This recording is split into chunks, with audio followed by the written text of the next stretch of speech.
Funny how I've lived at this apartment complex here for almost 2 years now, and I never noticed the camo trees. Look at that.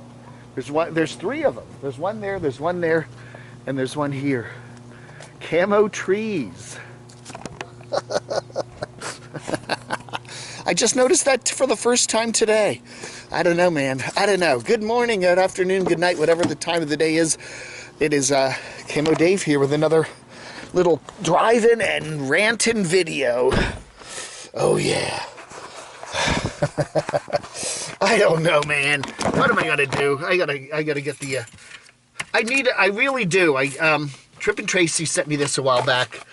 I really need to install that one of these days.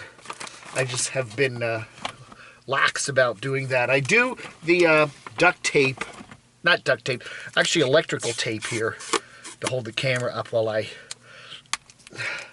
do my talks. So let's put it up here today, shall we? Oh, I hope I made it long enough. Oh, no, I didn't. I didn't make it long enough. Supply chain. That's what we want to talk about today. We were talking about Jamie and the van build. You know, he wants to do a van build. He had a big successful van build. I think the last van build he did that was successful was in 2019. And, you know, he was going to have a van build last year, the pandemic year, but he was in Georgia, and it just never happened. And then he was been talking about having a van build. No, what was it? Yeah, in 2021, and it just never happened, and babba-da-boo-ba-da-bee. So, you know, there was possibility that he might be having a van build sometime in the spring. Merced, California, 2022, a disused Air Force base or military base or whatever. And so far, we haven't heard much on that. So the thing is a big problem, though. You know, a big change. There are systemic changes happening because of this whole pandemic-y thing, because of the way I think the pandemic's just an excuse for a lot of it. Just some economic changes that are happening in terms of our dependence on junk from China, you know, stuff from China. We don't make much here anymore, right? We really don't. We're like, you know, we're not a manufacturing nation. Most of the stuff we buy that we use, whether it's electronics or you know, generators, stuff is made in China or somewhere else. You know, usually in Indonesia, China, Burma, Vietnam, Korea, Japan, sometimes, you know, whatever.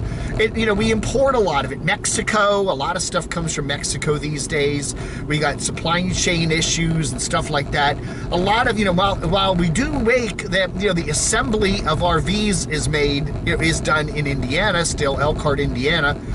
You know, all the stuff that goes into those RVs comes from somewhere overseas. And when you're doing a van build, you know, you've got solar panels and power stations and all these other, you know, electronic gizmos that go into the vehicles and stuff. A lot of that stuff comes from overseas and is affected by all the supply chain issues. You know, today, all those ships parked off of Long Beach, Los Angeles, or New York, or even Miami now, you know, they're all full of stuff.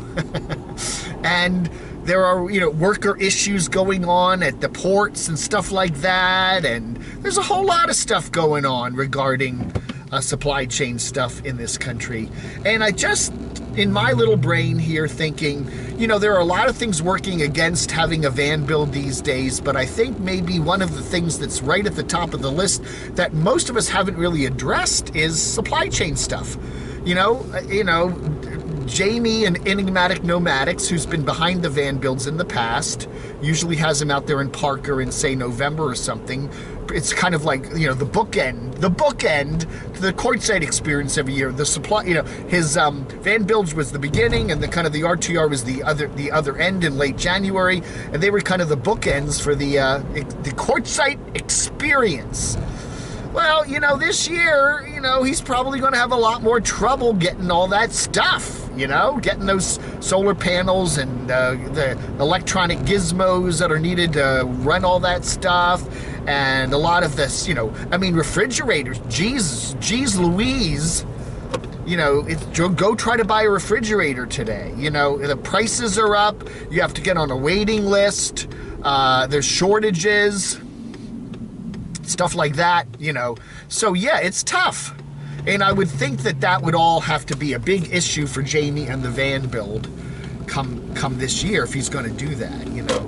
How do you get around all those shortages and get enough stuff so that you could actually do a major van build? I think that would be a big obstacle in 2022, which is why one of the reasons why the last thing we heard from Jamie a couple of weeks ago is that he was planning a big van build with a lot of people and a lot of events, and that's being way scaled back. Now, we were talking about other issues like insurance and liability stuff and all the other legalese that you have to deal with today that's getting worse and worse by the minute. But I do think supply chain issues are going to be a continuing problem, not only for the van builds, but for Nomads in general, regarding buying new RVs, regarding, you know, we've already seen that happening, you know, where, you know, people are ordering new RVs to, you know, get out on the road and live more simply. And they're already finding the big long delays in getting those delivered. Worker issues at many of the plants there that assemble RVs. There's a lot of issues with that. A lot of turnover, a lot of expertise that, you know, they need that isn't there anymore. Supply chain issues, quality issues with a lot of the equipment. Now this whole thing with California that we announced yesterday, in a couple years they're going to be banning small gasoline RV type generators. That's only going to make them harder to get, right? People are going to hoard them or rush to get them. They're going to be empty shelves. If you can find one, it's going to mean the price is going to be higher. It's only going to make things tougher. And the supply chain issues, it's probably, you know, you probably go into a store to buy one of those and the shelves will be empty, or you'll have to buy another brand that you don't want, and it will be way more expensive than you thought. And you're going to find that issue with a lot of other things that RVers are dependent on. So, you know, prices are going up. You know, I'm doing a little bit of traveling here I did travel out to Phoenix in November, and I'm going to be going back to Phoenix in March, and I'm going to be going up to Northern Virginia, renting a car. Everything's more expensive. Gasoline's more expensive. Renting a car is way more expensive than it used to be. Traveling is more expensive. Hotels are more expensive. Almost everything across the board is more expensive. When you're and I'm just doing a little bit of traveling here. I'm not really living on the road, so harder to get parts if you want to get your vehicles fixed, so stuff like that. So I think it's the new normal now, and it's going to make things harder to be a nomad. I really do, and it's going to be harder to do one of these van builds. So let me know if you're experiencing the same thing. Supply chain affecting you if you're living out on the road or doing some camping, RVing, vanning, whatever, getting parts, getting repairs. Prices up, shortages, more pain in the butako. The butako.